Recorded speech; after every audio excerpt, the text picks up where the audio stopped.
The room was dimly lit by the hum of old machinery, the kind that hadn't been touched in decades.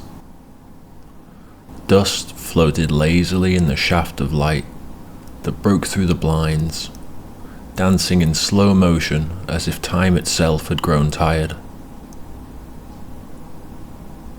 Elena leaned over the table, her fingers brushing against the bronze casting of the hourglass.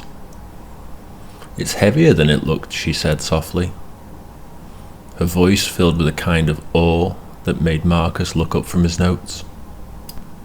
Marcus smiled faintly, adjusting his glasses. "That's because it isn't just an hourglass."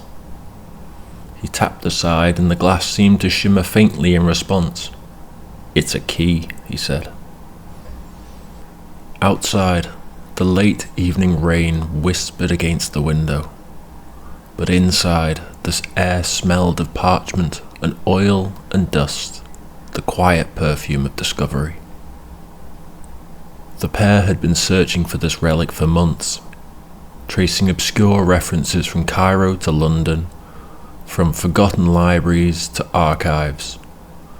Legends called it the Hourglass of Thebes, an artifact said to bend time itself, not through science, but through memory.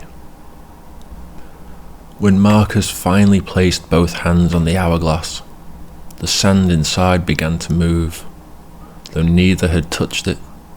The grains flowed upward, defying gravity. The dim room pulsed with golden light, soft and slow like the beating of a sleeping heart.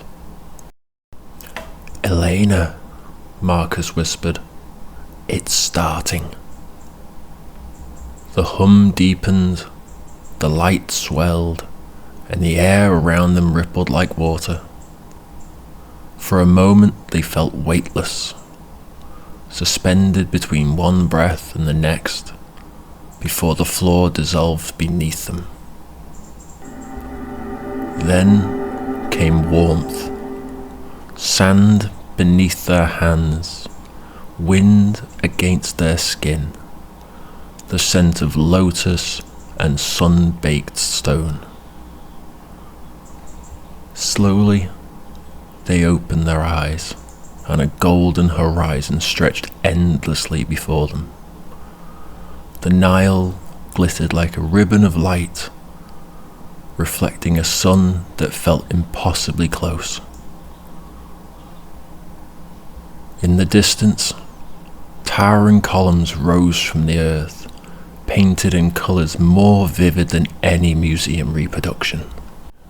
Elena stood up slowly, shading her eyes. "Marcus," she breathed, "we're in Thebes." The world around them was alive with sound. Merchants calling out, wheels creaking over stone, the low chant of priests echoing through the air. Each sound seemed to vibrate with meaning, as though time itself had remembered every note. They walked towards the city, and as they passed beneath an archway covered with falcons and stars, the heat pressed close, heavy, slow, almost comforting. The stones underfoot were warm, the air full of incense, and the faint tang of copper. Elena reached out and brushed a hand along the wall. "It feels alive," she said. Marcus nodded. "It's remembering." As they wandered deeper into Thebes, their eyes wide, hearts slow, absorbing every detail. A group of children ran past, laughing, their linen clothes fluttering like wings. An old man poured water into a clay bowl for a stray cat. And somewhere in the distance drums began to play, deep and steady. They followed the sound and the drums led them to the temple.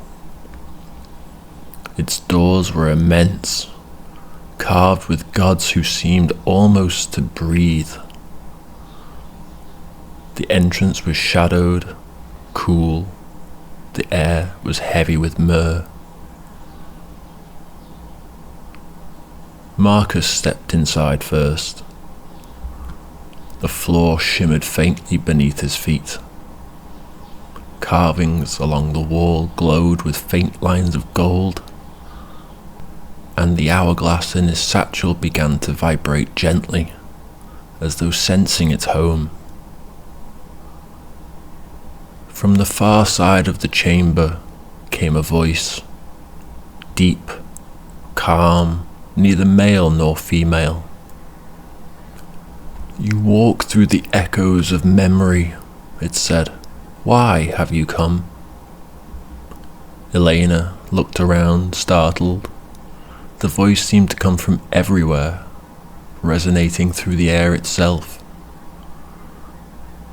Marcus was hesitant. He said, We are searching for understanding." "Understanding," the voice repeated, "or control." The air rippled, the carvings shifted, forming new symbols, an open hand, a closed fist, a spiral of sand. The god, or whatever presence lingered there, seemed to draw closer. Time does not belong to mortals. It remembers all that is and all that was. To step into it is to surrender to its flow. Elena placed a hand on Marcus's arm. Maybe that's the point," she said softly. "We don't need to control it. We just need to listen." There was a pause, a silence so loud it felt sacred. The symbols pulsed once more, and the golden lines faded. The voice spoke again, but this time quieter, saying, "Then listen." A gust of wind swept through the chamber, carrying with it the scent of river water and jasmine. The hourglass glowed, brighter this time, its sand turning to light. In that instant, Elena saw visions flicker through her mind. The birth of the Nile, stars wheeling above pyramids not yet built, priests lighting torches that would burn for centuries. She saw lifetimes pass in seconds, laughter, grief, hope, all flowing like sands through the hands of the divine. When the light dimmed, the temple was empty. The carvings were still. Marcus stood beside her, eyes wide. "Did you see?" "I saw everything," Elena whispered. Outside, the sun had begun to set. The world glowed amber and soft, as if time itself were exhaling. The city was quieter now. The marketplace sounds distant, softened by dusk. They sat together near the temple steps, watching the light fade over the Nile. "Do you think it's over?" Elena asked. Marcus smiled faintly. "No, I think it's just beginning." He held up the hourglass. The sand inside shimmered faintly, still glowing with that strange golden pulse. But this time, as they watched, a few grains slipped through on their own, downward, and somewhere, faintly, in the air around them shifted again, like the start of a new dream.